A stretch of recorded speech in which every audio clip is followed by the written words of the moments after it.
Guys, kagigising ko lang Sinikap ko kagad yung mais ko. Medyo nag-aarbis dito. Mga alas 6:30 na ng umaga dito. Nag-aarbis.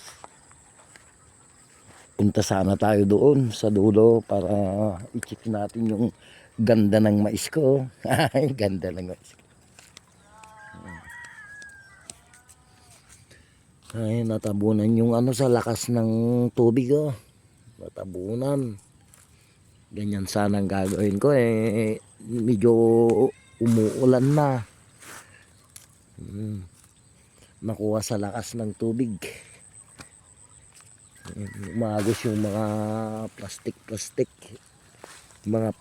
dapat alisin to dahil maski ilang taon to hindi mabubulok sa bukid.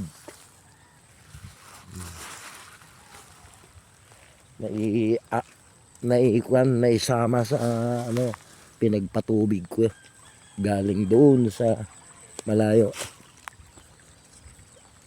Yan may rainbow pa ayun yung rainbow, umagang umaga.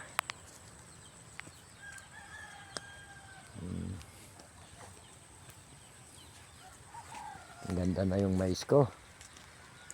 Maligaya na ako.